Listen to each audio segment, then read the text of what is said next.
Akka, just remind the college, Noka, once, if you can. Okay. இந்த link அனுப்பி விடுங்கக்கா உங்களுக்கு.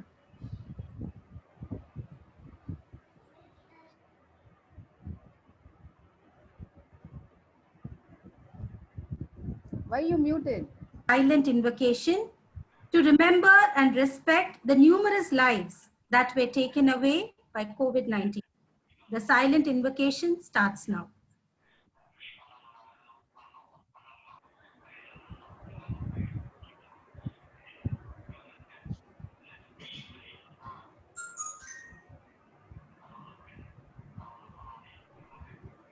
Thank you, participants.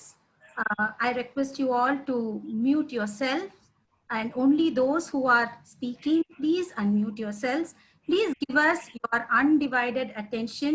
You can keep your cameras on. That would encourage the speakers to personally connect with you.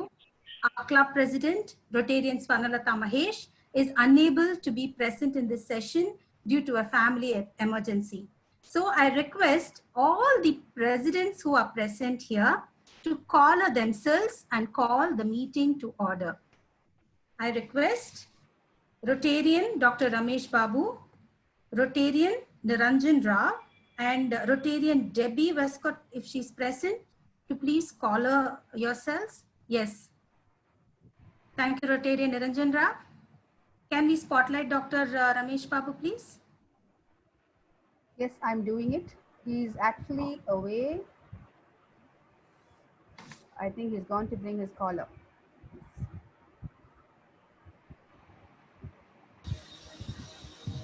Thank you, Dr. Ramesh Babu. Please call the meeting to order. The meeting is called to order. The International RYLA meeting. Thank you so much. Since our president is not available, on her behalf, I would like to read a note of welcome to you all. Dear Chief Guest, DGE Rotarian J. Sridhar, Speaker of the Day, Dr. Priya Chokalingam, RCCBNs, Rotarians, students of medical fraternity, allied sciences, guests, family, and friends. A warm welcome to you all. I have immense pleasure in inviting you all for this two-day program commemorating World Heart Day. The first day being today is the International RYLA, wherein we have doctors and students around the globe eagerly waiting to enrich themselves with knowledge to be told to them by Dr. Priya Chokalingam.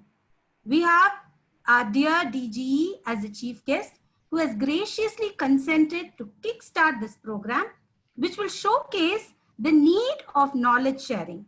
Request the students to listen with rapt attention to the speaker and know the recent advances in cardio rehabilitation. Aspire is an initiative by the youth service of Rotary Club of Chennai, Bharathi, to motivate and as a knowledge sharing platform and experience for the 18+ young students on various topics by experienced and certified coaches and professionals from within the club, Rotary fraternity, and from outside Rotary. So far, we have conducted 8 Aspire series. It started with personal branding by Rotarian Asha Daniel. Then we had Dr. S. Sheshadri on creative innovation and entrepreneurship. We had our own Rotarian, Mangala Jayachandran, who spoke on employability skills.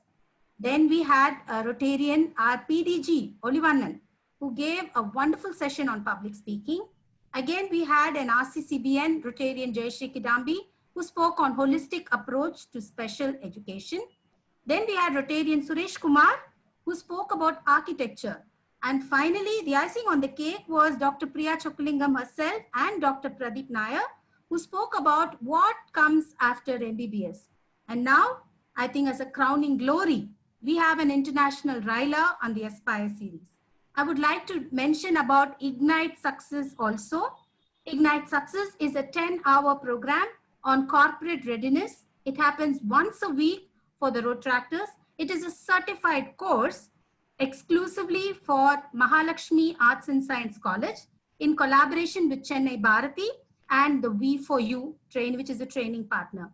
The sessions have been on business communication, business ethics, emotional intelligence quotient, team skills, and interview skills. My special appreciation to our Youth Service Director, Rotarian Suguna Devi Murugan, for her planning and execution, and all my club members for their support. Due to family emergency, I am not there for this program. Please accept my sincere apologies. Wishing this program a grand success. These were the words of our President, Swarnalata Mahesh. I now request Rotarian Suguna Devi Murugan to recognize the organizations that are here and also to recognize the dignitaries who are present today. Over to you, Rotarian Suguna Devi. Thank you, Sujita. Thank you so much for the President's message. It was a wonderful message from her, though we are missing her because we have been working on this project for quite some time. And I would like to recognize the colleges that are supporting us. ACS Medical College, Kilpop Medical College, MGR Medical College, Stanley Medical College, Velamal College of Allied Health Sciences, and also I'm really very happy to tell you, like, we had registrations from various other organizations also, but these organizations has given us their names. And also happy to say that we are giving away an e-certificate for all the participants and those who participate on both the days. Thank you. And the most important is like the participation of the international, the overseas organization. We have the seeds with us who are spread in USA, UK, India, and also doctors and student doctors from Dubai, Singapore, and Jibmer. So before we actually begin the program, the organization head of SEEDS would like to have a word with us. May I now request Dr. Ramakrishnan to please join us here to give us a few lines about SEEDS organization.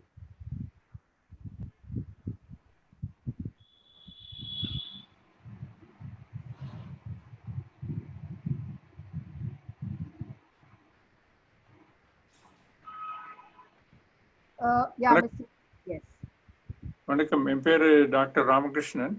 I have a couple of different hats here. I'm also from Jipmer, much senior to Dr. Renuga, at least 10 years, I believe. 1967, I joined Jipmer. We started this organization called SEEDS with 3 E's. Seeds.org, you can have more information. There was a program in June 2016, Nia Nana show conducted, of course, by Gopinath. Adile oru pakkam government school toppers, இன்னொரு பக்கம் private school toppers compare பண்ணாங்க. It showed blatantly what kind of handicap the government school children are in. நமக்கு லட்சக்கணக்கான குழந்தைகள் going to poor children, all of them by definition in government schools, going to schools in Tamil Nadu, but they are under severe handicap. Just for example, medical college admission matram eduthukanga. Before NEET came into force, out of 3,000 government medical college admission, government and private medical colleges seats in Tamil Nadu, no more than 15 to 20 of them will get in from government schools. And if that is not bad, after NEET, it has dropped down to a handful, less than a handful. This same kind of handicap exists in IIT, IAS, you can take any field. So we have to give a hand up to these kids, but they are tremendously being oppressed. Our society is oppressing them. They are by no means equal to my children and your children. equal chance. I'm not saying they should be given equal seats. But 30 seats itself out of 3,000 was bad. Now we are down to 4 or 5. In the Mari situation, it just struck a chord in some of us in different places, not knowing each other. Dr. Nivedita Ambiganathan is her family. They are settled in UK.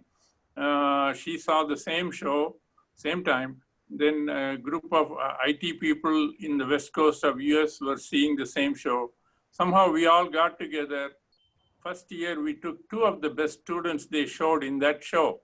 One went to medical college, and the other, Dr. Nivedita, is right here with us. And first year, we took 2 of them, and then one in a medical college, one in PSG engineering. And next year on, we registered as a nonprofit group.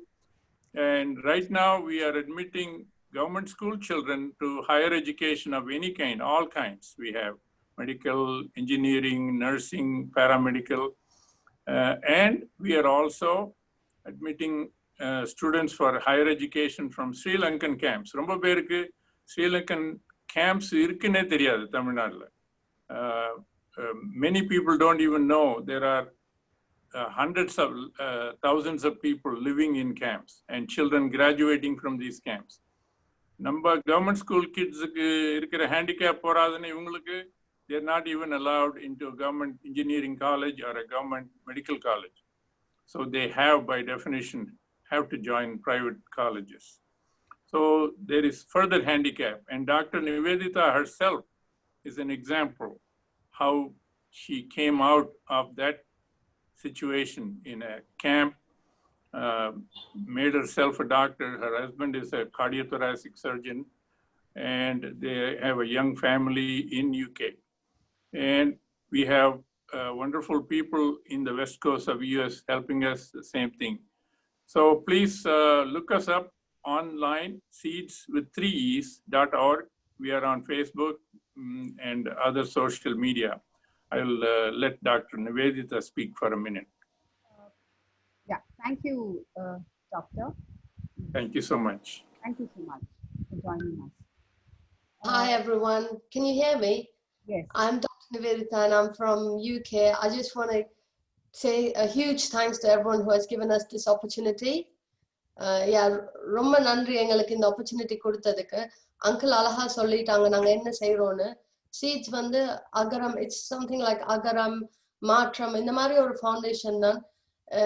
Economically challenged ஆன students, economically ரொம்ப கஷ்டப்படுற பசங்க, நல்ல marks இருக்கு, but they don't have the facility to pursue their career. அந்த மாதிரி ஒரு கனவோட இருக்கிற பசங்களுக்கு உதவணும்ன்றது தான் எங்களோட சீட்ஸோட நோக்கம். எங்களுக்கு வந்து இப்போ நாங்க யார்கிட்டையும் காசு வேணும்னு கேட்கல. If anyone around here who are willing to support, it could be you can become a volunteer, you can become a mentor, you know, you can help us with social media. நிறைய விஷயம் இருக்கு எங்களுக்கு help பண்றதுக்கு. If anyone is interested, I've posted our website கீழே www.seeds.org or நீங்க doctor Renuka கிட்ட கேட்கலாம். Do contact us if you're willing to help. And ஒன்னே ஒன்று தான் சொல்லணும், if you want to help someone, education மாதிரி ஒரு நல்ல விஷயம் ஒண்ணுமே இல்லை. நான் வந்து ஒரு Sri Lankan refugee. I was in திருச்சியில இருந்தேன் Sri Lankan refugee, but then I studied medicine, doctorate. If I'm able to help others, so education is the only thing that could transform someone's life. And I think I'm proud and happy to be doing this. If anyone is willing to support us, do give us a buzz. Thank you. Thank you again for this opportunity. Thank you, Dr. Nivedita, for joining us and also bringing in your students here. Thank you so much. Sujita, over to you. Over to MC, please. Thank you, Rotarian Suguna. I now request our past president, Rotarian Dr. Renuka Ramakrishnan, to introduce the chief guest for today. Over to Rotarian Dr. Renuka Ramakrishnan. Hi, good evening to one and all. I am Rotarian Dr. Renuka Ramakrishnan, past president of Rotary Club of Chennai, Bharathi, and also director of community services health. I'm very happy that all of you have joined today. Now, I'm indeed very proud and happy to introduce our DG Rotarian J. Sridhar.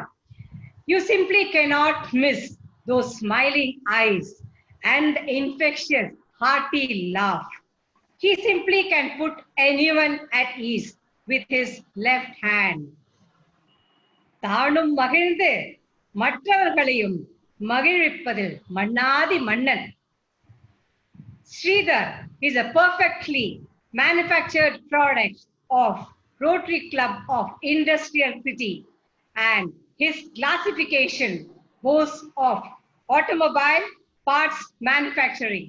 He holds a degree in mechanical engineering and a postgraduate degree in management. His degree may be mechanical, but his innate quality is extremely human. Sridhar is as cool as his profession, a qualified automotive cooling system engineering expert, and is the CEO of Mangal Engineering Private Tech Limited, a subsidiary of Mangal and Arlington Industries, United Kingdom. அதனாலோ என்னவோ அவர் ஆங்கிலத்தில் பேசினால் வெள்ளைக்காரன் வாடை வீசும். A Rotarian since 2000, he is all set to complete his 2 decades and take on the baton as District Governor for the Rotary year 2021 and 22, RA District 3232. His presidentship during 2006 to 7 saw a golden era and was recognized with the Rotary Action Gold Trophy for the overall performance and judged the #1 club in RA District 3230 for the highest per capita contribution to the Rotary Foundation. Must have been a real task indeed. The positions he has held and excelled in Rotary are numerous, and listing out all would be like something out of a movie scene where the mother-in-law uncoils the wanted list. But it would be unfair if we do not list a few at least. Secretary, Pets held at Bangkok and Singapore, Assistant Governor 2009 to 10, Assistant Secretary for Rotary Zone Institute, Bangkok 2010 to 11, Treasurer for Multi-District Pets, Sri Lanka, Facilitation Team Member of Training Programs, Rotary Zone Institute, Dubai, to name a few. உலகம் சுற்றும் வாலிபனாகத்தான் இருந்திருக்கிறார். Coming back to his profession, Sridhar is actively connected with the Automotive Component Manufacturers Association of India and currently the zonal chairman of ACMA ACMA for Chennai area. He is also serving as trustee in Ambur Hindu Educational Society's College Trust.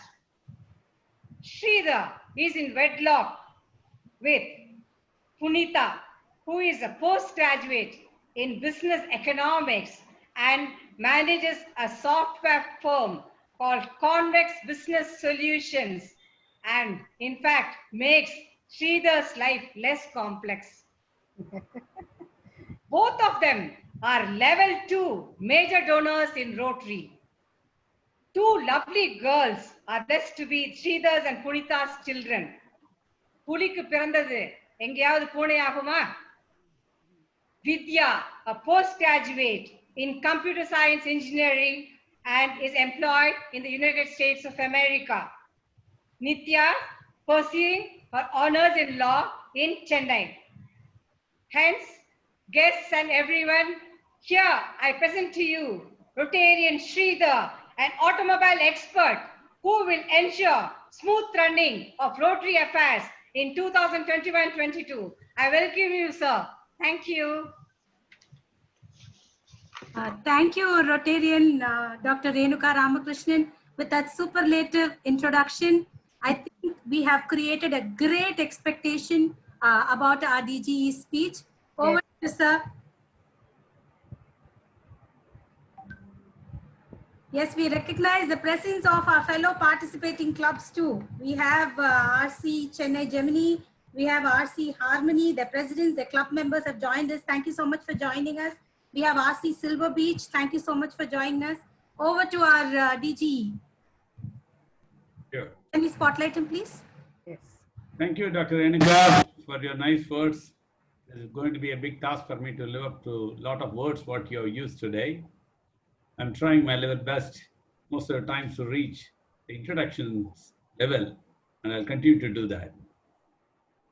Dear friends, in the absentia, President Swarnalatha Mahesh of Chennai Bharathi, Secretary Rotarian Sujita Samuel,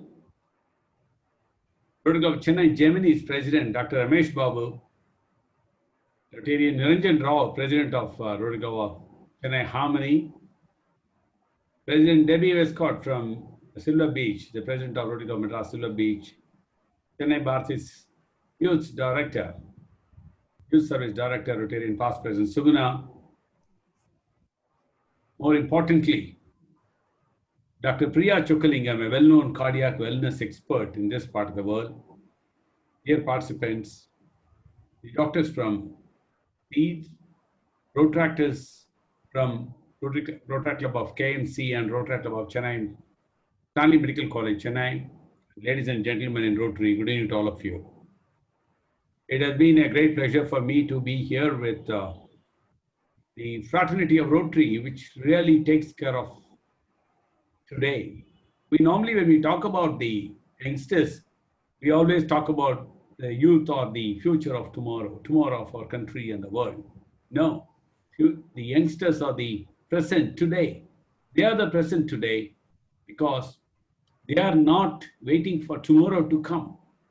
Their speed and their intellect and creativity is making the world into a different arena now. The world is going to be in a different arena than years to come.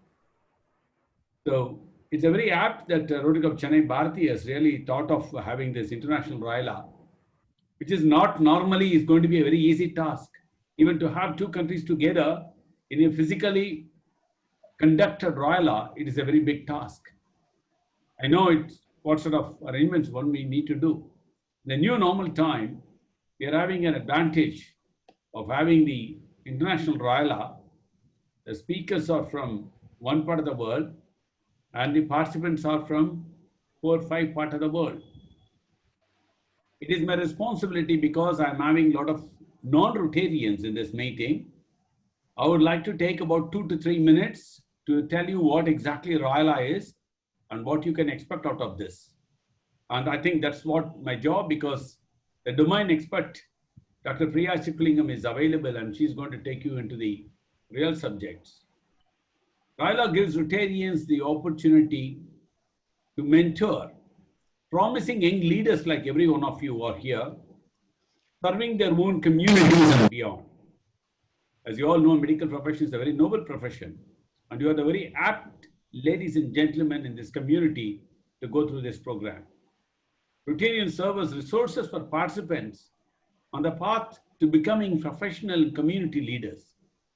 In turn, RYLA can bring new energy to a Rotary district like ours, inspire ideas for new service, avenues of new services.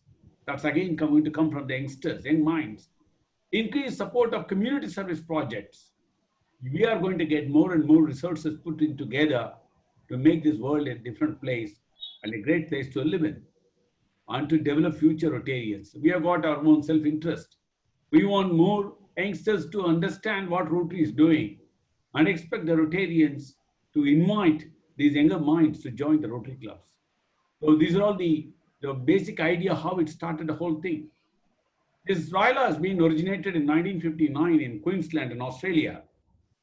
RYLA was created as a festival highlighting local youth organized program in honor of the royal visit by the Princess Victoria in 1959. It is not a Rotary program, it was only an youngsters program.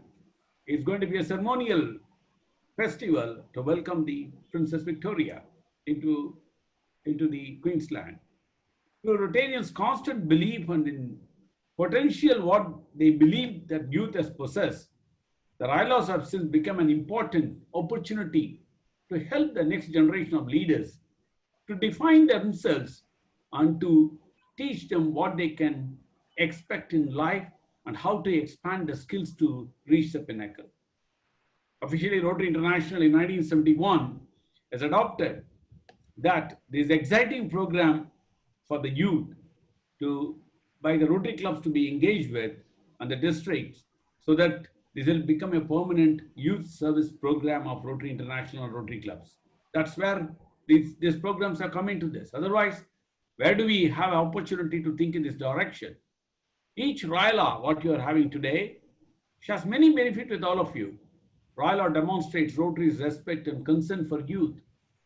We really respect every individual who is participating here because they are going to be the torchbearers of the future world. And they started living from today to make the difference to the world. RYLA encourages and assists young people in responsible and effective voluntary youth leadership by providing them with a valuable training experience. That is what Dr. Priya is going to do it today with you all. RYLA fosters continued and stronger relationship of youth by the youth. The whole thing, if you see, every club in our Rotary clubs, we normally put the youngest person in the club as a youth service director. I'm not saying that Suguna is an exception to that, but she's also. RYLA publicly recognized many young people who are rendering service to the communities. I think Dr. Niveda was introduced in the earlier time, just before I spoke. And the youngsters are being introduced for serving the society and rendering the service to the communities as young leaders. So it's a leadership program, basically, coordinated by the Rotary clubs and the districts around the globe. Each year, thousands and thousands of youngsters are being prepared and they are being participating in RYLA programs.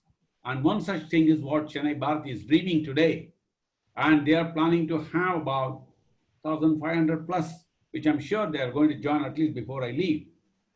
And from 5 different countries and different time zones. I'm very happy and I really thank every one of the participants who are here that you are taking the time to join in this program and to get benefited. Normally, programs are happening between the age of 14 to 30.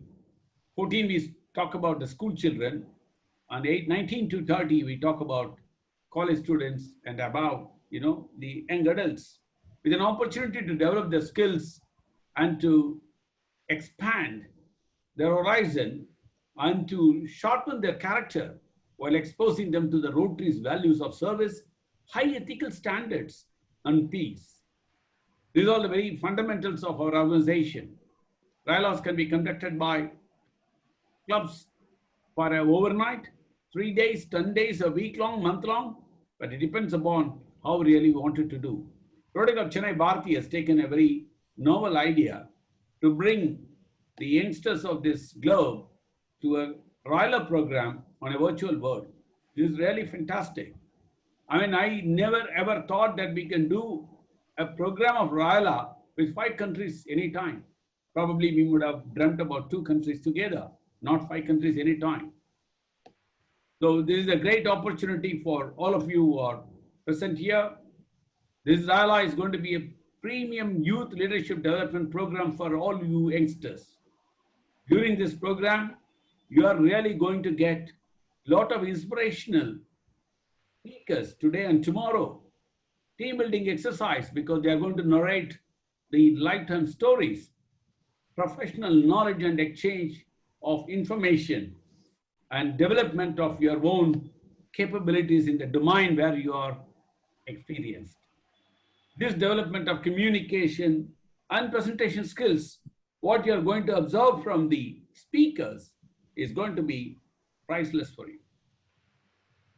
Learn from the community leaders, learn from the speakers, and RYLA is going to be a lifetime experience for all of you, which truly it is going to be a lasting impact in your own life.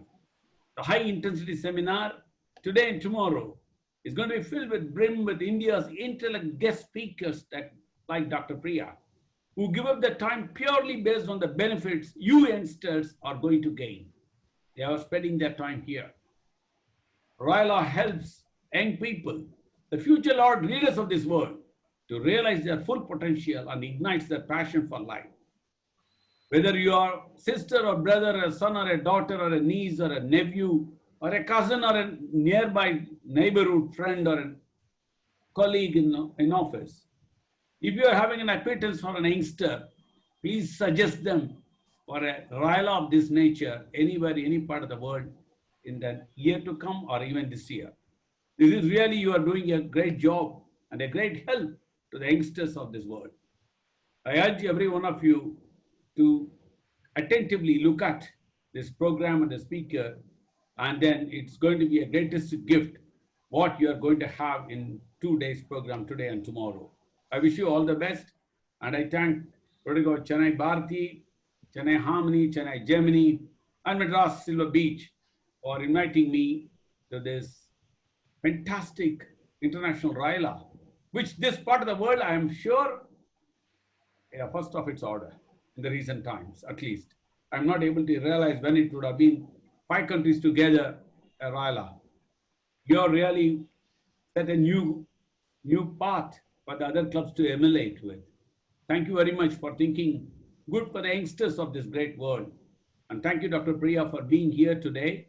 On behalf of the Rotary fraternity, I really thank you from the bottom of my heart that you have really taken up this responsibility to be here with these youngsters and to share your knowledge with them, which is going to be a very, very, very, very, very fortunate and very priceless for all these youngsters. Thank you very much, Doctor. Thank you very much for all of you for patiently listening to me. Thank you. All the best to you. Thank you, DGE. You hit the ball for a sixer in the cricketing lingo.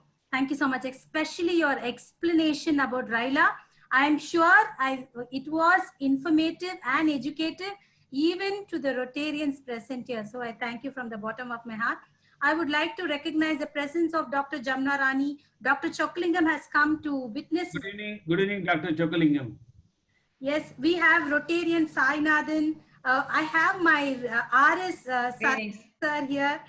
We have some Rotractors here who have joined us. And of course, the Bharathi family, we have our RYLA chairperson, Rotarian Mangla. I have my past president, Rotarian Sheila Mukund. We have Rotarian Chitra, Rotarian Shilpa, Rotarian Jayashri, all who have joined. Thank you, other Rotarians. We have about 467 participants. Please forgive me if I am not able to mention all of you by name. But once again, with folded hands, I thank you for attending this. Now, I would like to request our Rotarian Suguna Devi, who is our Youth Service Director and also the past president, to introduce our speaker for today, Dr. Priya Chokalingam. Over to you, Suguna ma'am. Thank you, Rotarian Sujita. Thank you so much. I think Dr. Priya Chokalingam has already come once to our club, but then for the benefit of all the Rotractors and student doctors who have joined today, Dr. Priya Chokalingam, the founder and clinical director of Cardiac Wellness Institute, Chennai, and she is a thought leader in the prevention and reversal of heart disease, though lifestyle modification in India. With a team of highly dedicated healthcare professionals, Dr. Priya's Cardiac Wellness Institute provides comprehensive cardiac rehabilitation and targeted prevention programs for individuals from various walks of life. She believes that while diseases such as heart attack, stroke, diabetes, hypertension, and obesity are truly global threats, each one of us can prevent and control them if given the right information and guidance. She has been spreading awareness about a hearty, healthy lifestyle through television channels, print media, health camps, and office programs for corporate companies, educational institutions, and government bodies and non-profit organizations. She has done a program for us also, along with Indian Medical Association. And her education, she is a PhD cardiology from University of Amsterdam, the Netherlands, and MRC PCH, the Royal College of Pediatrics and Child Health. She's done her MBBS, of course, from Madras Medical College. The books that she has authored, yes, Journey to a Healthy Journey to a Healthy Health, Hearty Health from Elvisser Publications, Mind Your Heart, again from Elvisser Publications, Idayam Kakar from Alliance Publishers. She's also actually given, reviewed journal publications with 20 peers, over 20 peer, and about 40 national and international scientific presentations. Yes, students, without further delay, I actually present Dr. Priya Chokalingam to all of you. Ma'am, it's yours now. Yes. Good evening, one and all. Thank you very much for that lovely introduction, Suguna. Thank you. At the outset, I would like to extend my gratitude to Rotary Club of Chennai, Bharathi, for this wonderful opportunity to present and share my thoughts with all you young minds today. So we have medical students as well as allied health students and from across the globe. So I think on the eve of World Heart Day, I couldn't ask for anything better. Thank you so much for inviting me.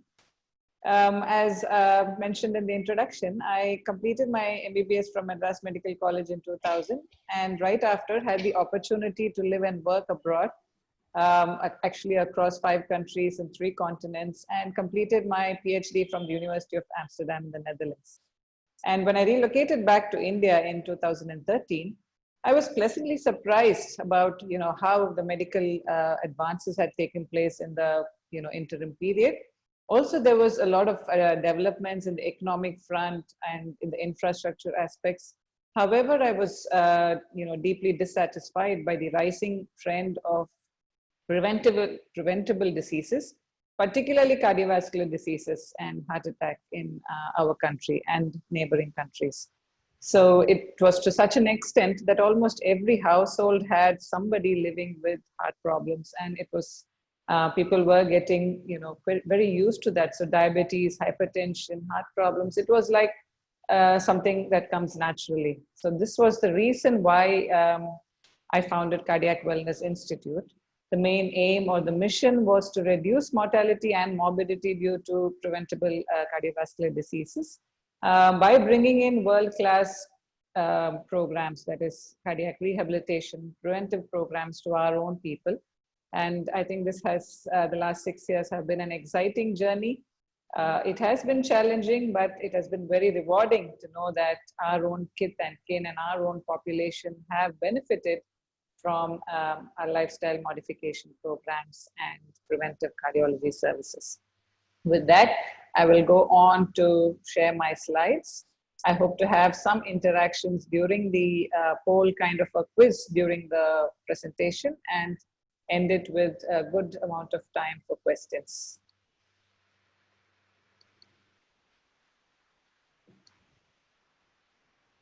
Is my slide visible in full screen? Yes, ma'am, it is. Thank you. Thank you so much. So advancing cardiac care through an interdisciplinary approach is what I'm going to be talking about. So tomorrow, 29th September, is World Heart Day.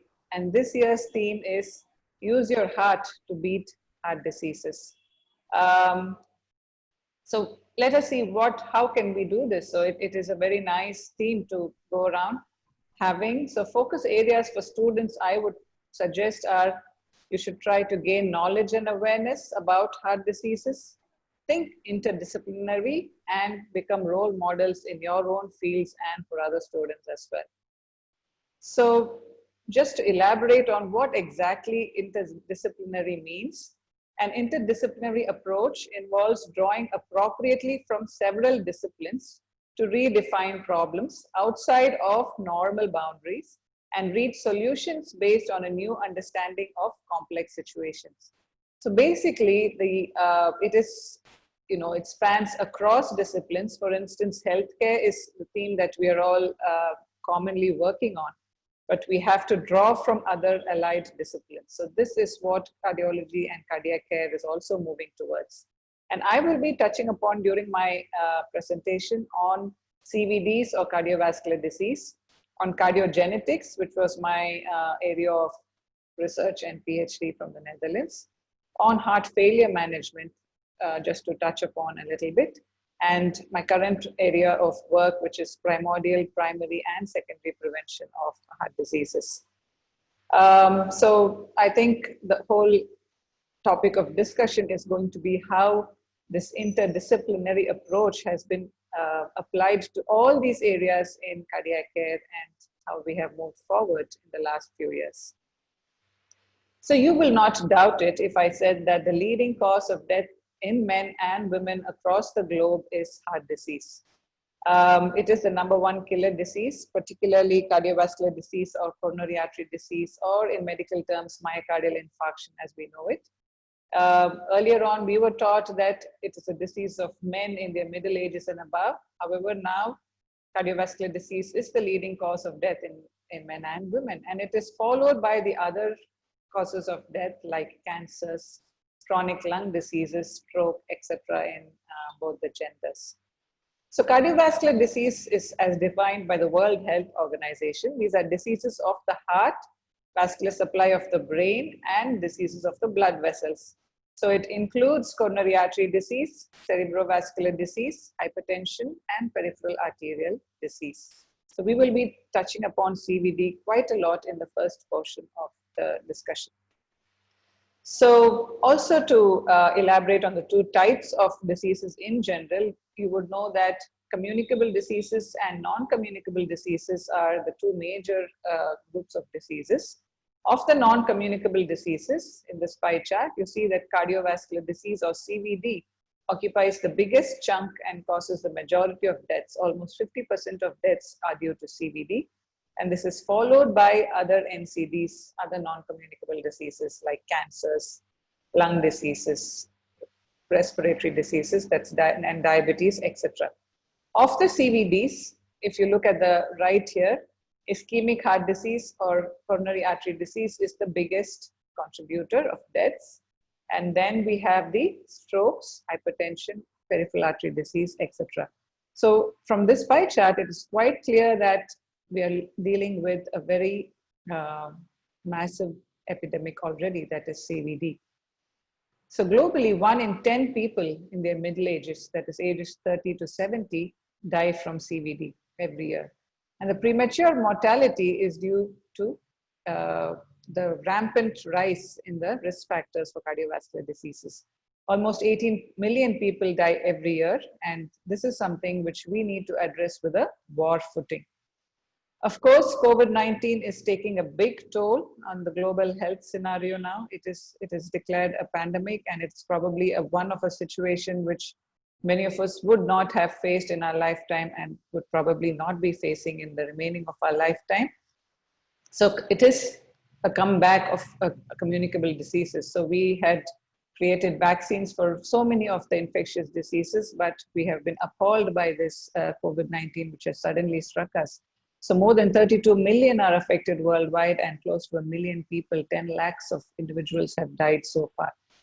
So already, as we saw, the non-communicable diseases as exemplified by cardiovascular disease is also taking a huge toll.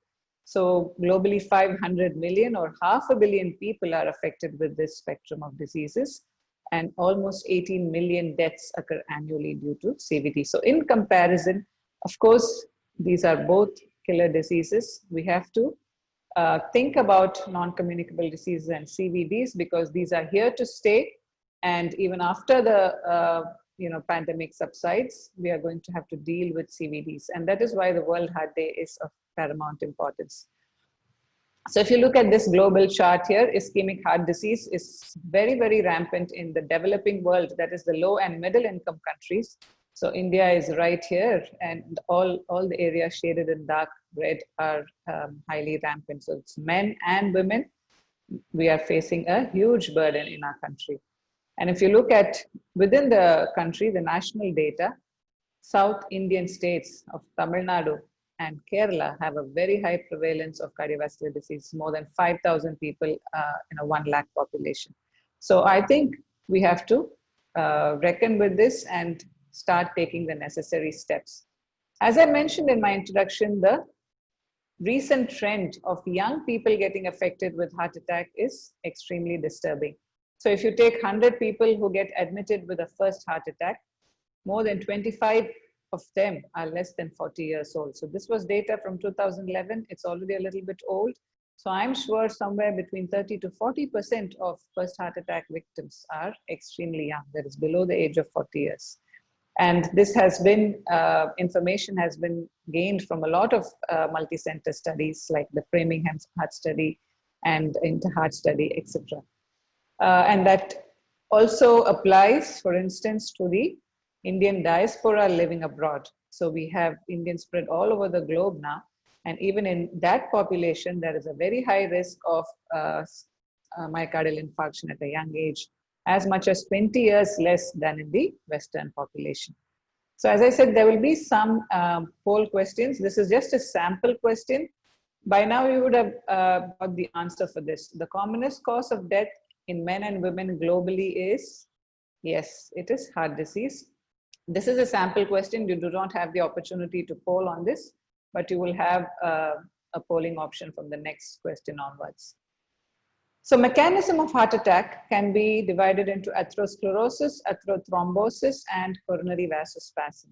So this is the normal heart, the coronary artery supplying the blood to the heart muscle itself, or the myocardium.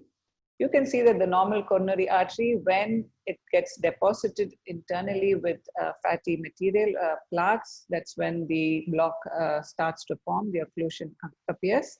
And when on top of this, there is a blood clot that forms, that's known as atherosclerosis with atherothrombosis, you can have 100% occlusion of the major coronary vessels and massive heart attack. The other mechanism is the coronary artery vasospasm, where sudden constriction of the artery itself can lead to restricted or almost nil blood supply, and that can also lead to a massive attack.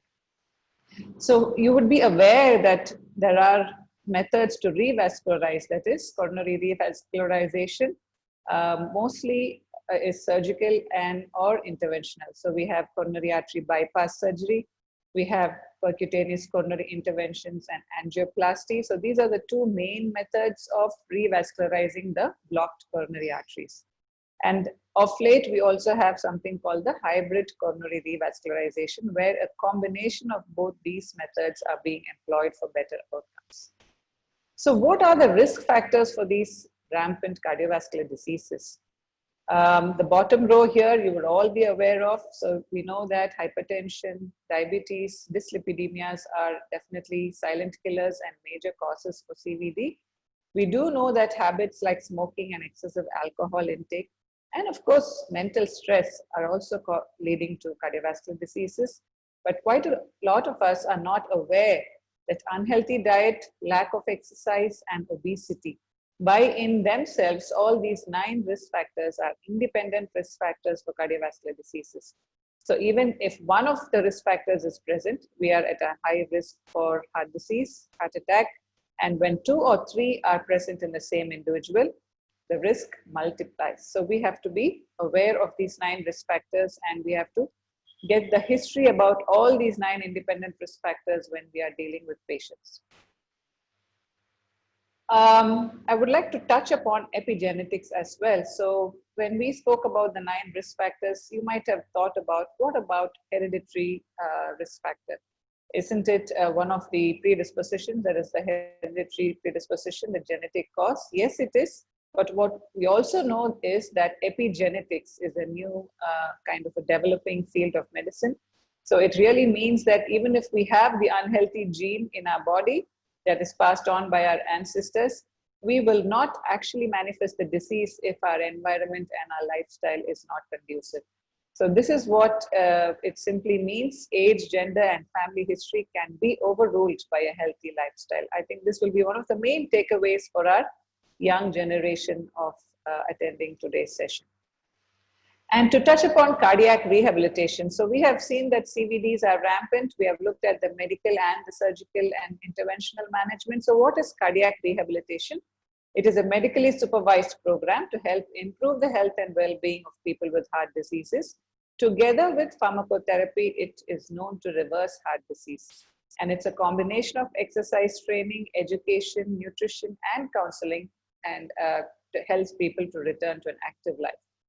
And it is indicated in patients with a history of heart attack, angina and peripheral artery disease, bypass surgery, angioplasty, and stents. And the newer additions to this list of indications are cardiomyopathies, congenital heart diseases, heart failure. Earlier on, we would not provide exercise training for somebody with heart failure or heart transplant, but these are all recent additions because they have proven that cardiac rehab is very beneficial in all these groups of patients. It is usually done in phases. The phase 1 of cardiac rehab is the inpatient phase when the patient is actually admitted and you counsel them and provide the risk factor assessment. The post-discharge period is usually the rest period, where for a surgical patient, it lasts for about 2 to 3 weeks. For an intervention, it's very less, probably less than a couple of days. And the intense period, that is the 12-week, it can be hospital-based, it can be community-based. So we have a cardiac rehabilitation center, which is an outpatient center, and we provide this 12-week to extended rehab as well. So that is the intense phase where they have every week couple of sessions with the rehab team. And the last phase is the structured follow-up care and planned long-term management of these patients. So in fact, during the pandemic, we have completely converted our services to home healthcare cardiac rehabilitation, which is home-based. So the unique advantages of cardiac rehab globally are that it addresses the queries, worries, and needs of patients and their family members. It provides personalized exercise, diet, and return to work guidance for the young afflicted population. It educates patients and caregivers on long-term adherence to heart-healthy choices. Sorry. I'm sorry. So the interdisciplinary management of cardiovascular diseases, you can see, it involves, I'm sorry, I'm going to mute myself.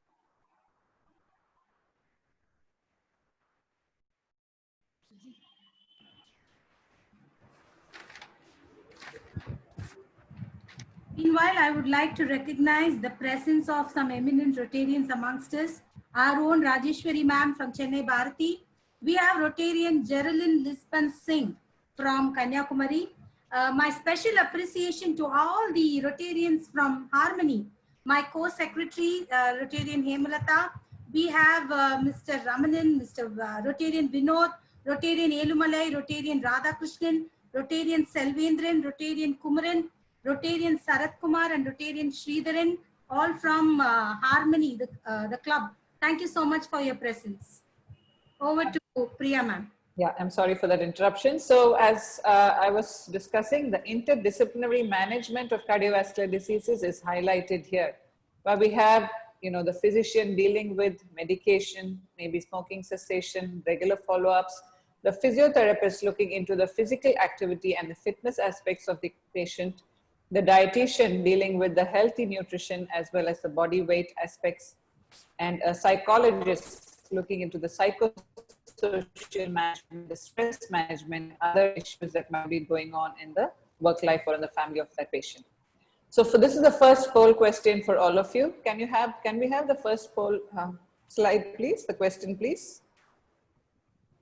Yes, ma'am. Just one second.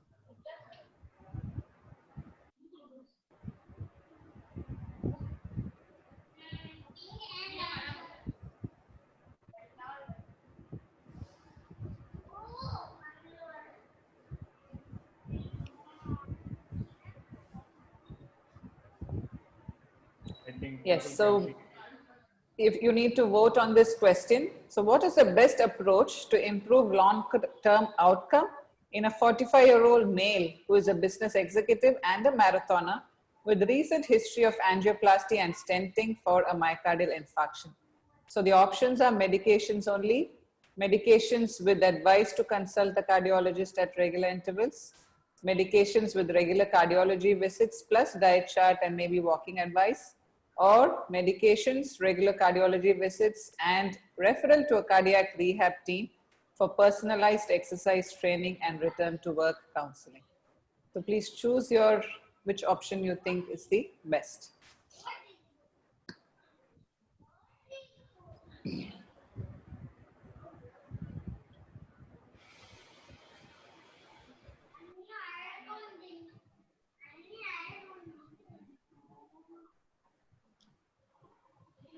Yes, we can close the poll because we don't want to spend too much time, Srinivasan.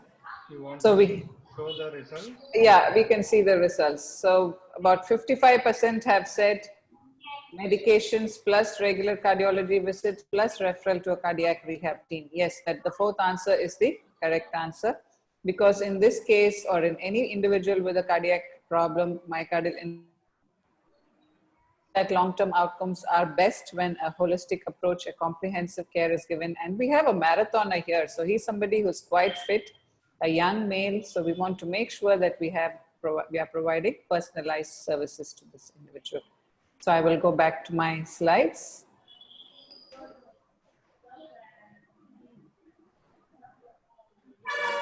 You can share, ma'am. Now you have to share. Yes. So you can stop the poll sharing, Srinivasa. Yes. So we have been publishing regularly in the last few years that we have been working here. So we published in Heart Asia in 2016. The poll is still showing on the screen, right? 1 second. Sorry. Yeah.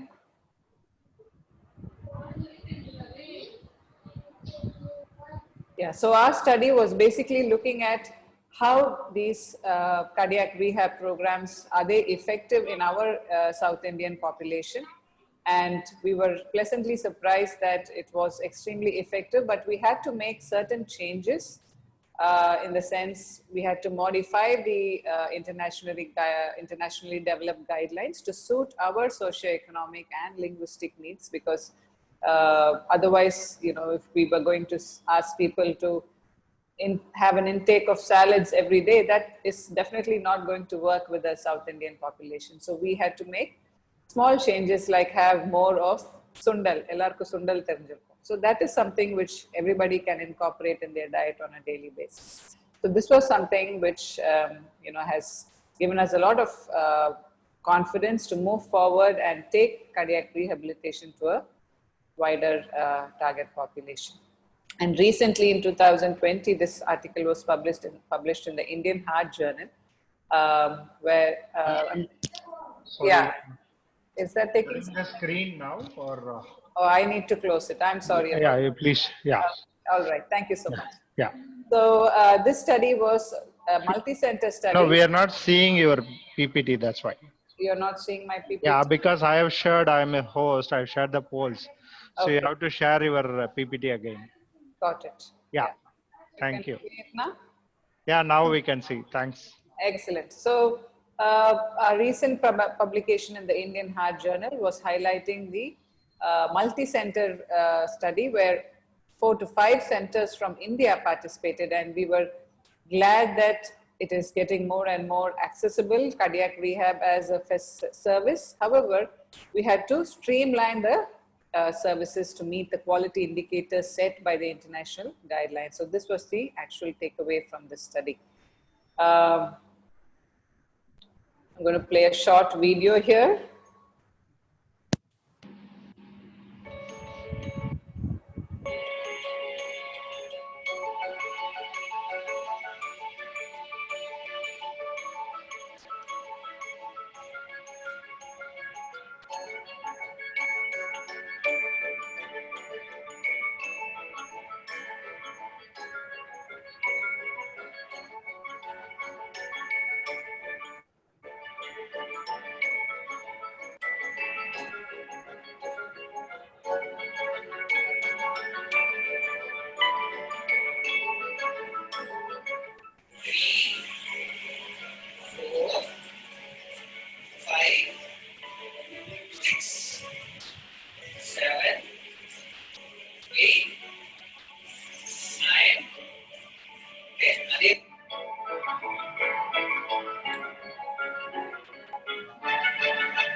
Yeah, so I think with that, we will now move on to the next part of the, presentation, which is on cardiogenetics. So cardiogenetics is basically a branch of medicine dealing with inherited diseases of the heart. That you would want to read about the new developments like personalized medicine, precision medicine, and what is all this? NGS, GWAS, CRISPR. So these are all the new latest technologies in genetics itself, which are being applied to cardiology and to overall to other branches of medicine. NGS is next generation sequencing, which has revolutionized genetic testing. GWAS is genome-wide association studies, and CRISPR is a gene editing tool, which is becoming practically applied these days.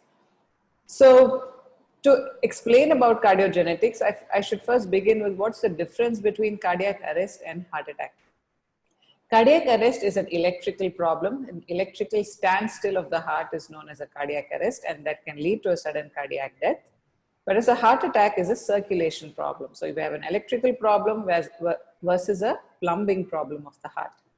And sudden cardiac death in the young can be due to several reasons, such as structural cardiac abnormalities, electrical cardiac abnormalities, and acquired cardiac abnormalities. So when we say sudden cardiac death in the young, we typically mean in individuals below 40 years of age, where we do not expect myocardial infarction to be the main cause. But however, now we also know from our earlier slides that coronary artery disease or myocardial infarction has a role in individuals as young as 18 and 20 years of age.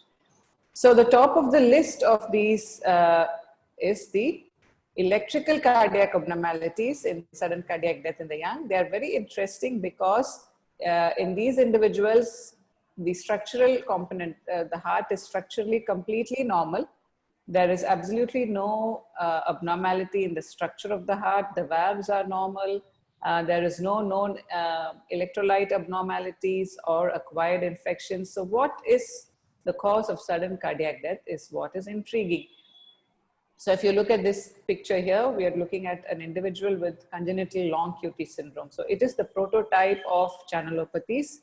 Basically, channelopathies means that there is an abnormal electrical activity due to a genetic mutation, and that is causing a disturbance in the inward and outward currents within the myocytes. So when we say inward and outward currents, we mean the sodium, potassium, and calcium ionic currents. So sudden cardiac death in a young individual, which is exercise related, adrenergic related, could very well be due to a congenital long QT syndrome. So the typical manifestations are syncope, seizures, and sudden death in a previously well child or a adolescent or a young adult. So for example of a case would be a 24-year-old male who came to us with a history of collapse while playing in the football field. So this was the presenting ECG of this individual. I'm sure many of you have had a chance to learn about ECGs, but this does not look normal. Even if you have not had a class on ECGs, I'm sure you would agree with me that this ECG looks quite abnormal. So this abnormal ventricular polarization is known as torsade de pointe. It is a French word. So here the individual was diagnosed to have a long QT syndrome type 2. There are three main types of long QT syndrome, types 1, 2, and 3.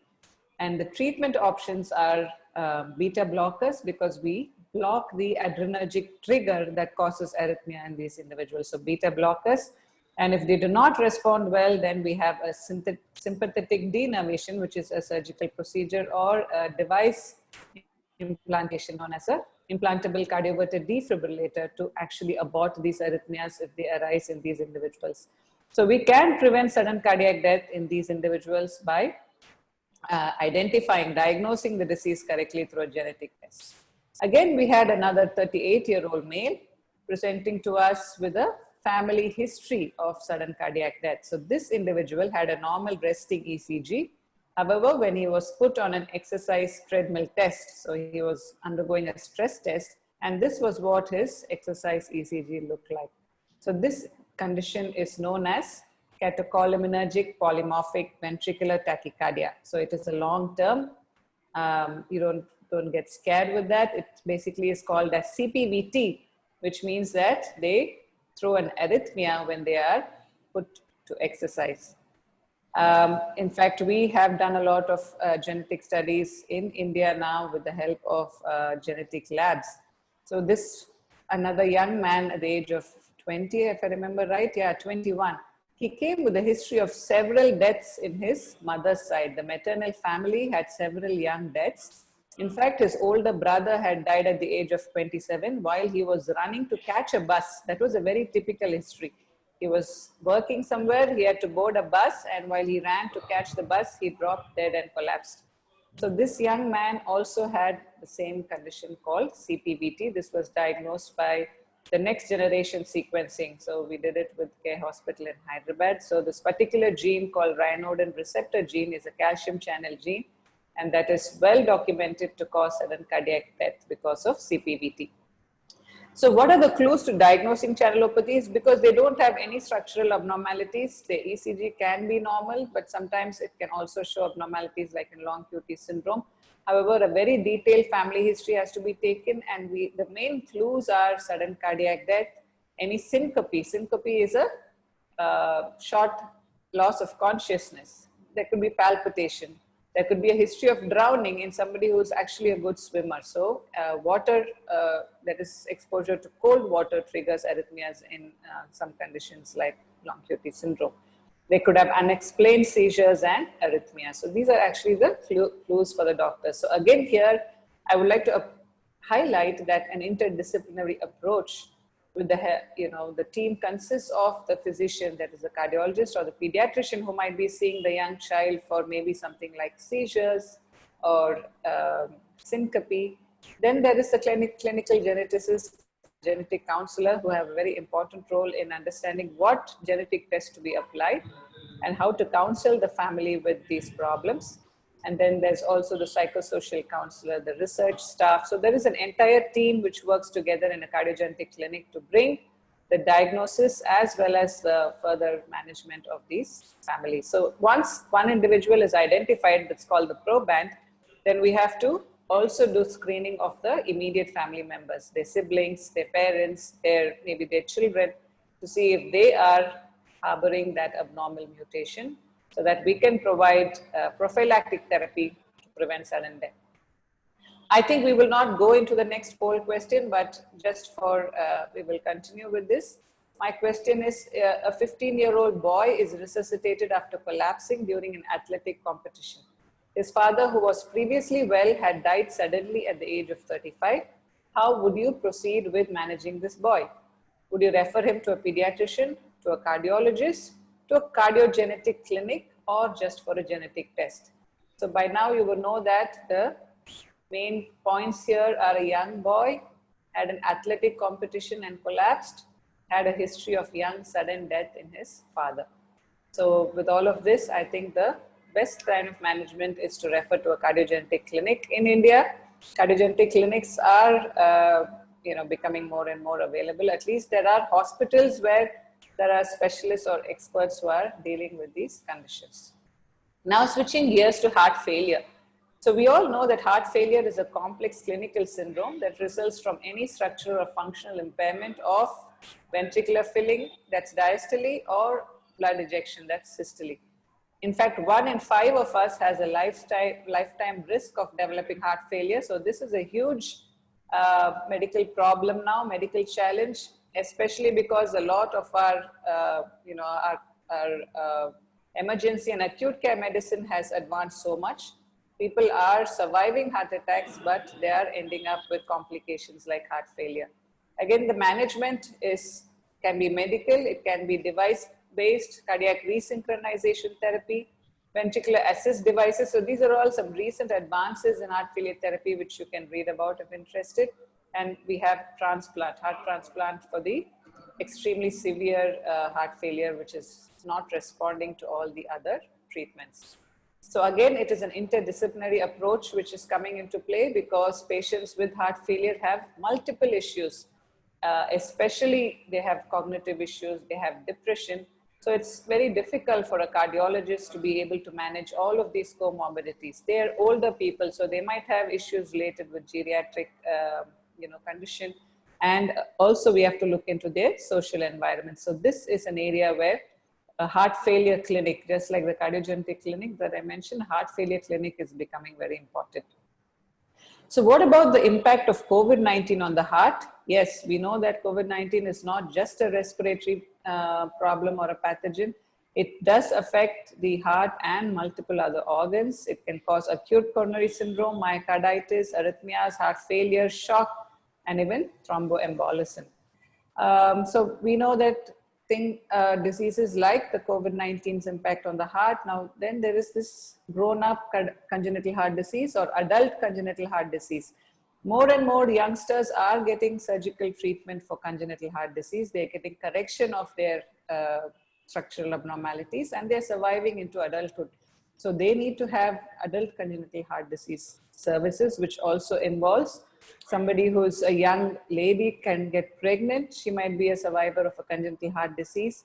They might have neurological complications, they might have hematological problems. So all of these have to come under one umbrella. So that is the ACHD program. So I'm just touching upon all the areas in cardiology which are now depending on an interdisciplinary approach.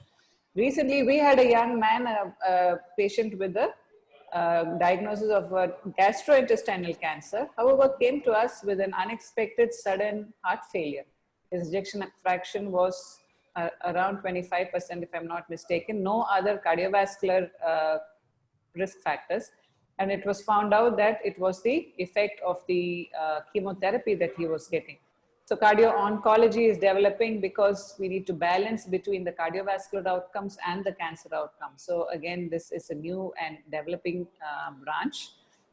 So the last part of my talk is going to be on actually preventive aspects. So you must have all heard about burnout in the general population, burnout in doctors, and burnout in the healthcare professionals. So this was a study conducted in Tamil Nadu in Vellore, where it was found that doctors are at a higher risk compared to nurses and the general population for burnout.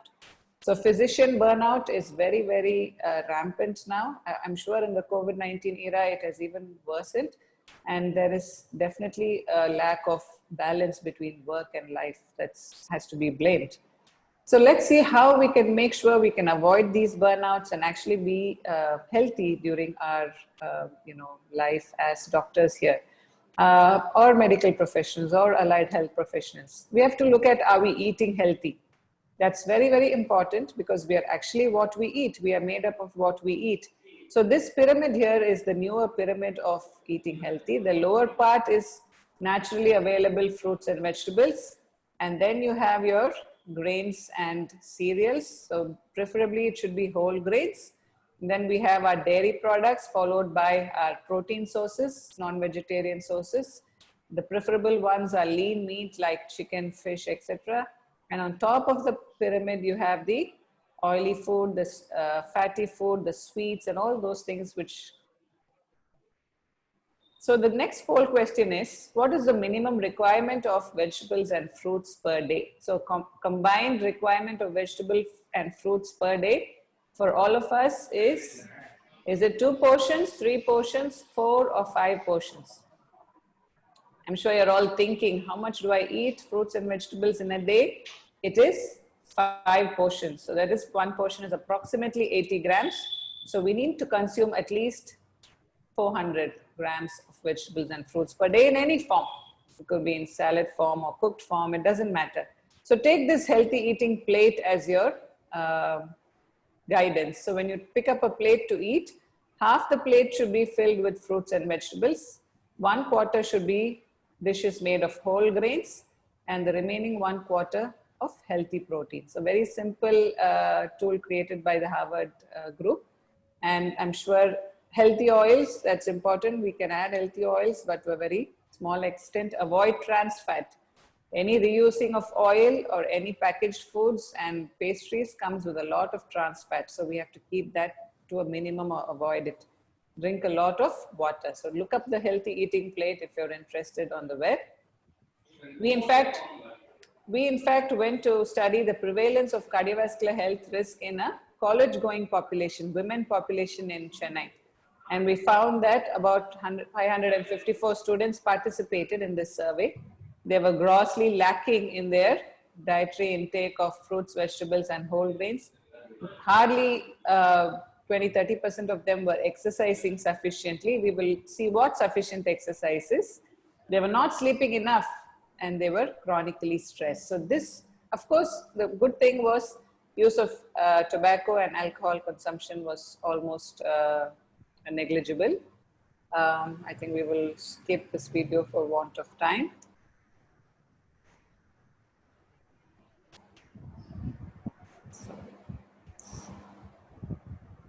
So the next poll question for you is, what is the minimum requirement of brisk aerobic exercise per week? What does the World Health Organization say? How much exercise do all of us need on a weekly basis? Any guesses? Somebody who has their mic on? 1 hour, 2.5 hours, 3 hours, or 3.5 hours? The answer is 2.5 hours per week. So let's see. So the requirement is at least 30 minutes of moderate intensity aerobic activity on 5 days of the week. That's a total of 150 minutes or 2.5 hours.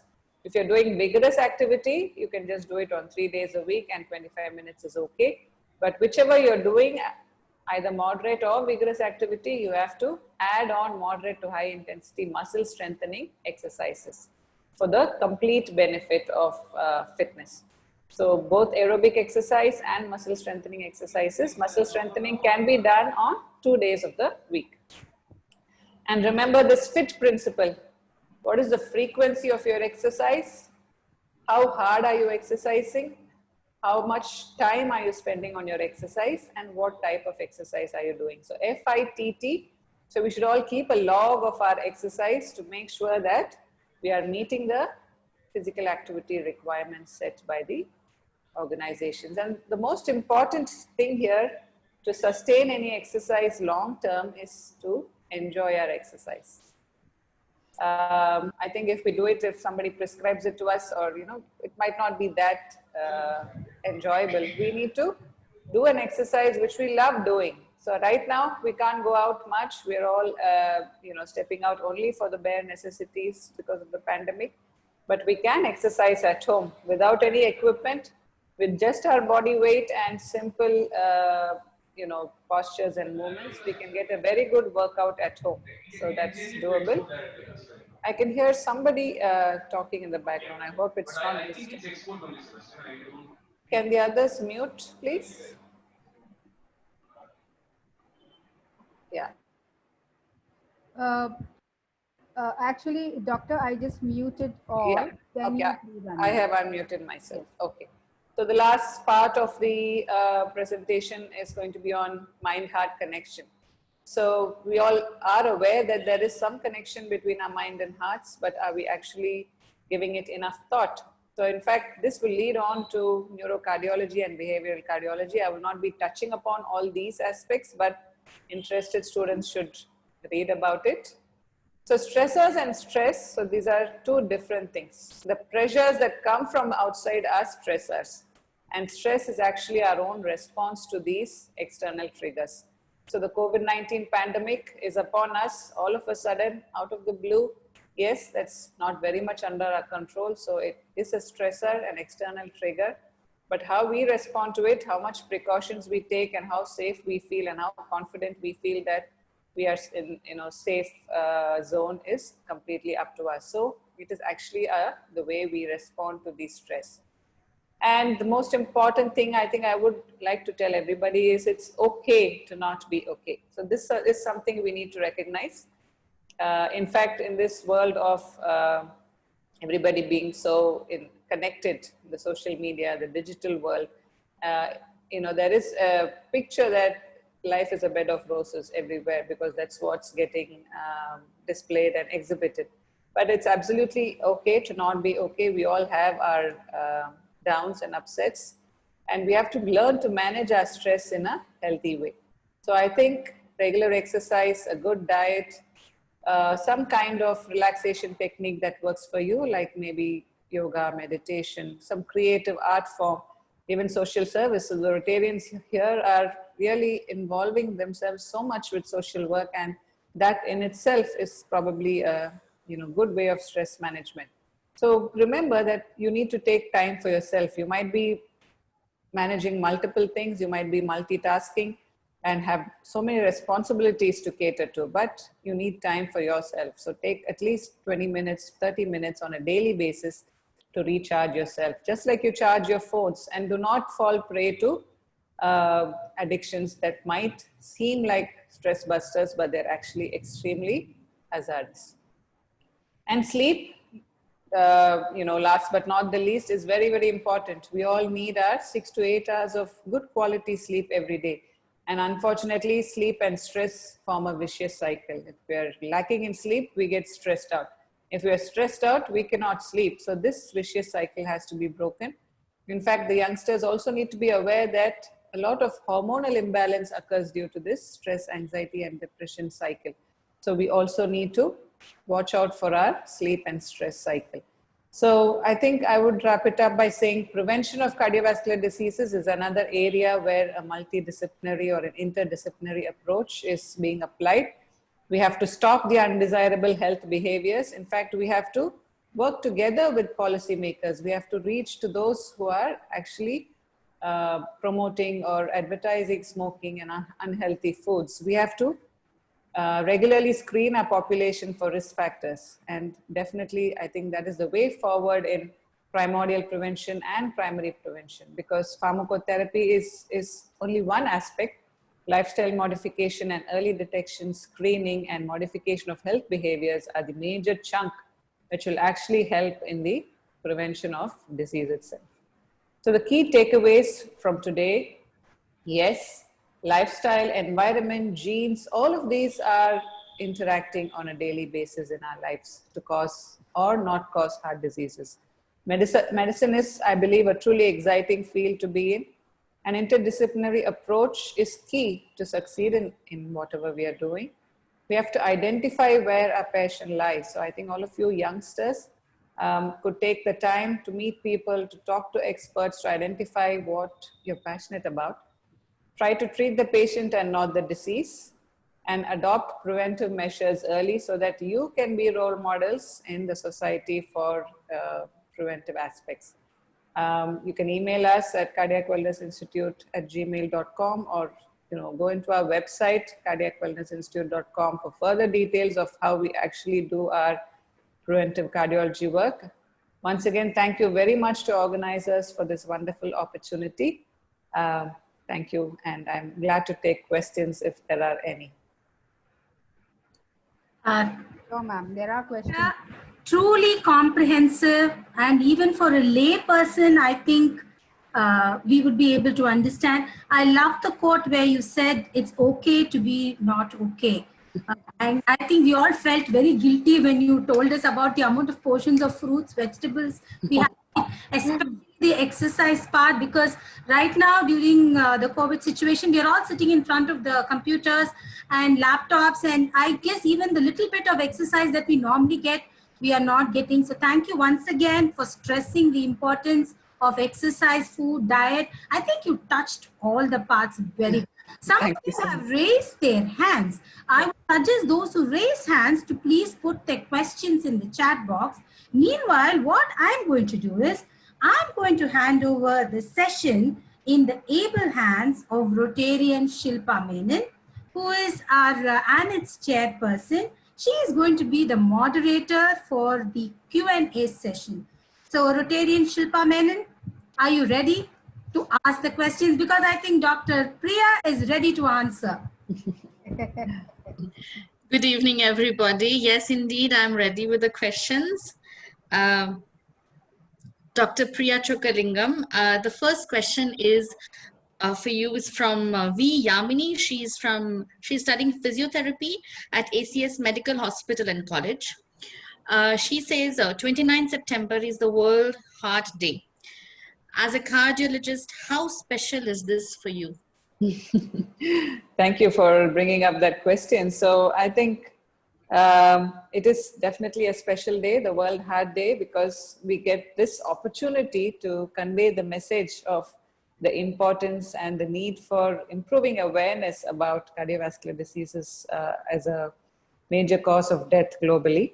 However, this single day is not enough, you know, so we have to have this awareness and carry this knowledge forward and use these tips that you gain today, every day throughout the year, to be healthy and to nurture a healthy society around you. Indeed. The second question is a general question, and I think you have addressed it very well already in your presentation. It's been collated by 40 students. They all have the same question, which is, what are the main measures to be taken to prevent heart diseases in general, which I think you have already addressed. The second part is really the addition to older people. How would you take care when the patient is very old and you want to be sure that they don't face heart disease issues? Sure. So also to re-stress on the first part of the question. So I think all the preventive measures are important, but screening as well. So right now, the American Heart Association's guidelines state that right from the age of 20, we should start thinking about what our cardiovascular risk factors are. So our first general health screen for assessment should happen at the age of 20.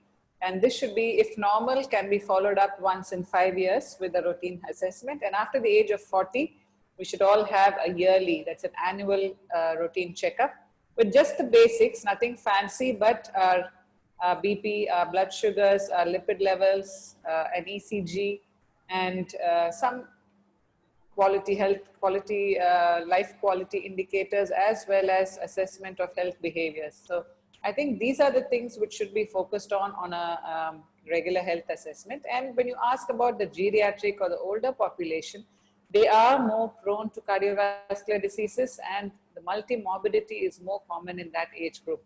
So we know that right now, even in this pandemic situation, the seniors, those with multiple pre-existing conditions like diabetes, hypertension, maybe cancer survivors, maybe some immune issues. So all of these individuals are at a very high risk of succumbing to COVID-19 disease. So in the same way, even cardiovascular disease risk of mortality is very high when they have multimorbidity. However, age is not a barrier to start preventive, health measures. So even at the age of 80 and 90, we have individuals signing up for the cardiac rehab program.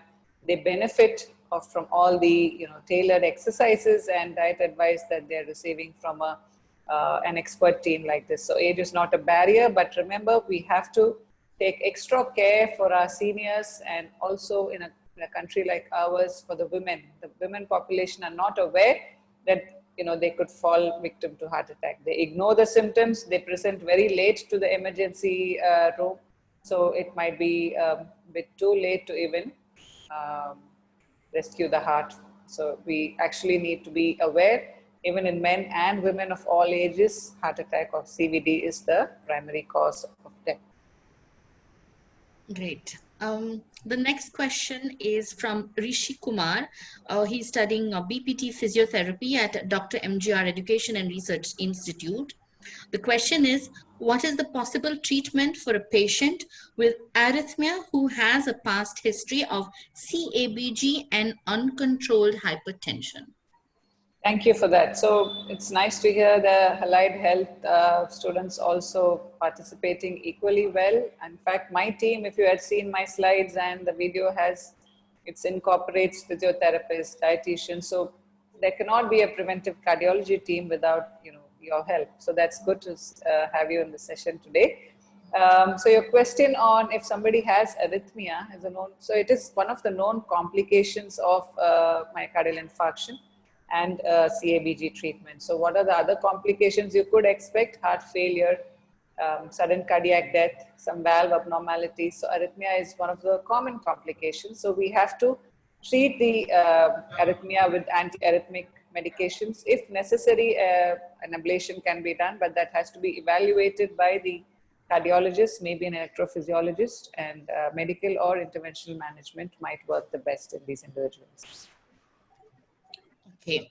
As you rightly pointed out, there are many students from physiotherapy field, and over 35 questions were generally the same. Okay. The question is, what is the role of physiotherapy in cardiology? Oh, wonderful. So I think I just touched upon that in my earlier answer. You did. So almost all the known cardiovascular diseases and other spectrum of heart diseases, the patients are now known to benefit from an exercise prescription that is tailored to their health condition.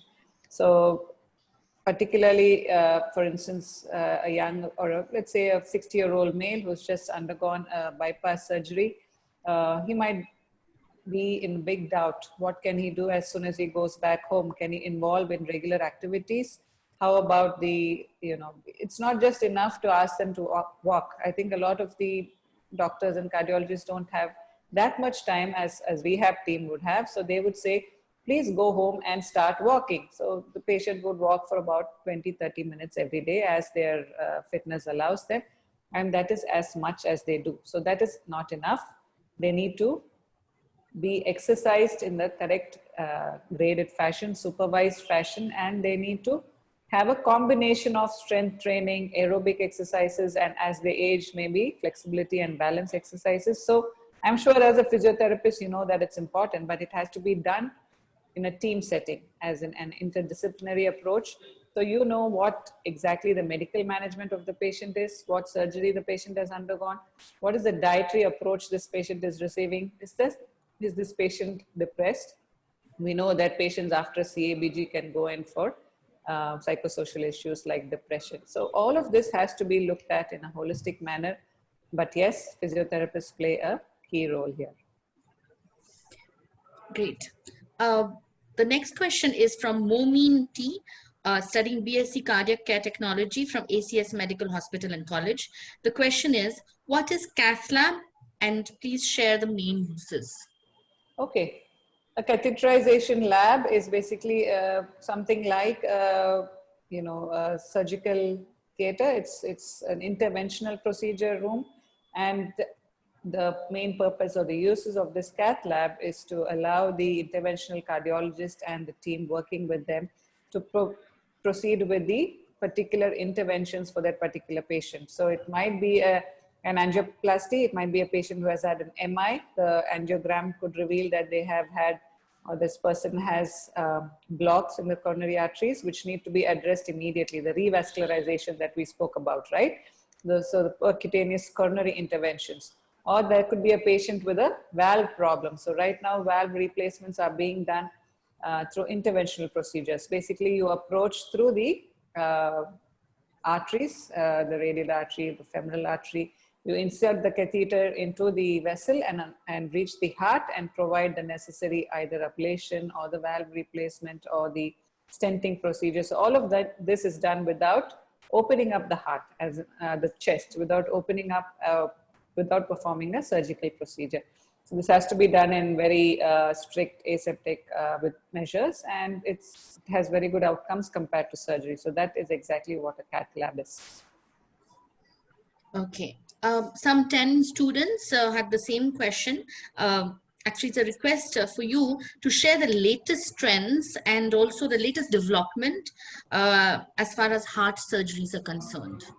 Okay, great. So heart, I'm not a cardiothoracic surgeon, but yes, cardiothoracic surgery is moving towards minimally invasive surgery. So we know that the conventional surgery is to open up the chest by accessing the heart through the chest cavity or the ribs to open up. So the patient has a big midline scar if you've seen somebody who has had a bypass surgery or other open heart surgeries. But now it's moving towards minimally invasive. So something like a laparoscopic procedure. In fact, robotic surgery has also been tried for cardiovascular diseases. The aim of these procedures is to minimize the risk of the traditional, conventional open heart surgeries. They're working well, their results are good. So I think that's where surgery in the heart is moving towards. And transplant, yes. Heart transplant is a major development of the last couple of decades. In fact, in India, Chennai is one of the leading heart transplant places or the cities where heart and lung transplants are being done successfully. So that's major organ transplants, and particularly heart transplant is definitely a new development which you should all read about. And it is very interdisciplinary. A lot of big teamwork has to go in action to get this successfully done, a transplant. Great. The next question is from M. Kumari from MGR Education and Research Institute. And the question is, what could be the possible complications to the heart if the kidney problems arise in a patient? Wow. Thank you. Thanks, Shilpa, for so wonderfully moderating all the questions for me. Yes, so cardiovascular problems can coexist with renal issues. So chronic renal failure or even acute renal failure. So these are known comorbidities in somebody with a heart problem. So that is why, I mean, the common risk factors, if we understand what are the common risk factors for CVDs, so we looked at diabetes, hypertension. In fact, these two are the most common reasons why somebody would get a chronic kidney disease and a cardiovascular disease. So, and even stroke. So I don't have to talk about cerebrovascular accidents separately. So even stroke. So all of these are because the common blood vessel, the vasculature of the body of the system is affected by underlying risk factors. So diabetes and hypertension affects the entire endothelium of the vasculature. So we have renal artery disease, so we have chronic renal failure. So I think if we have those 9 risk factors in our mind, I had put up that puzzle kind of a picture where there are 9 risk factors. Even if I wake you up in the middle of the night and ask our students, can you reel out the 9 risk factors which can cause a lot of chronic and lifestyle diseases, you should be able to. So I think understanding and addressing these risk factors early, identifying them early, that's through screening, modifying health behaviors, risky behaviors, and correct medical management is the way forward to bring down chronic renal disease as well as CVDs. Okay. Dr. Priya, the last question I have on my list here today is from Mohammed Yashin. And the student is studying at ACS Medical Hospital and College. And it's on a personal note. Please share one of your best life-saving surgery / experience or expertise with us. Nice to hear that, Mohammed. So I'm not a surgeon, so I wouldn't have any surgeries on my experience list. Yes, so I would think that resuscitation. So CPR, I have been trained with the basic and advanced CPR, cardiopulmonary resuscitation. That is something which each and every healthcare professional, both medical or allied health medical student, should undergo training on CPR, because when we spoke about heart problems, we spoke about sudden electrical standstill or sudden cardiac arrest. The patient would be a normal individual in the public place like a mall or in the airport. An individual can suddenly drop down and they will not have a pulse, they will not be breathing. And that means they need to have this CPR started at the earliest within a few seconds. So we have to call the ambulance, the emergency personnel, and at the meantime, somebody who is trained in CPR should start this CPR procedure very quickly. If there is access to an defibrillator, that's an AED, you would have seen a red box in many of the public places. That is an automated external defibrillator. That has to be applied and the shock has to be given with following the correct instructions. And by this simple, it is simple if you have been trained in it. By this simple procedure, a trained individual can abort a sudden cardiac arrest and can revive the patient from death. And within the sometimes 5 to 15 minutes, the time taken for the emergency personnel to arrive, you would have already given the first aid and you would have prevented electrical death or ventricular standstill of this patient. So I would recommend all of you who are students and young healthcare professionals here to look out for these programs, these courses. They're called Basic Life Support and Advanced Cardiac Life Support courses, BLS, ACLS. They're done in combination with the American Heart Association, and they're available very much in India in all the big cities that we live in. And of course, those who are living abroad and attending this program would already be aware and maybe even trained in BLS, ACLS. That is not part of the I'm not sure if it's part of the medical curriculum here, but it is extremely worthwhile for each and every one of you to undergo that, because that will help you save lives. That will give you the confidence to save lives of somebody who is facing an imminent death. Thank you, Shilpa. Thank you so much, Dr. Priya, for so patiently replying to the questions sent by the students. Over to you, Sujita. Thank you, Rotarian Shilpa. I think the questions are still pouring in the chat. But please take heart. We have a session tomorrow, and we have Dr. Priya's guru, who's going to be there tomorrow. We are going to have the great Dr. Chokalingam tomorrow. He's here with us today also, Suji. Yes, he's there, I know. So I think you can keep your questions waiting, and you can ask him directly tomorrow also. So please log in tomorrow over Zoom and connect with us. All good things must come to an end, right? So here I am with the vote of thanks, and I can also see that the numbers are fast decreasing because Dr. Priya has finished what she's come to say. So let me also be very quick about my vote of thanks. Good evening, students. You are the stars for today. Doctors, Rotarians, guests, and friends of Rotary. I'm indeed honored to be part of this wonderful session and awesome RYLA. My heartfelt thanks to Dr. Priya Chokalingam. You shared your expertise and your experience. It was indeed a mind-blowing session. And my sincere thanks to RDG, Rotarian Sridhar, for his august presence today.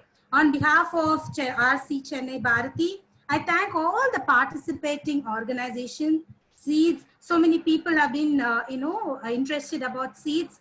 So please make a note of the number that is there in the chat box. People from JIPMA, from Kilpauk Medical College, the MGR Medical College, Stanley Medical College, Vellamal College of Allied Sciences, the doctors and students for your involvement and participation. Without you, this international RYLA would not be a success. And everyone who took the time to connect from all the different countries, thank you so much, and heartfelt thanks from Rotary Club of Chennai Bharathi and our participating clubs, RCC Gemini, RCC Hamni, and RCM Silver Beach. My salute to my fellow clubs, especially to the presidents, Rotarian Dr. Ramesh Babu, Rotarian Niranjan Rao, and Rotarian Debbie Westmacott for partnering with us. Thank you so much, and all the Rotarians from the participating clubs. I think we should connect irrespective of all these. So we are looking forward to you partnering again with Rotary Club of Chennai Bharathi again. But I should not forget to thank my own fellow Bharatis. Your unconditional love and support has made this event a success. Thank you so much. Yes, with that, I finish the vote of thanks. Shall we all rise up for the national anthem, please? Shall we all rise up for the national anthem? You're standing up.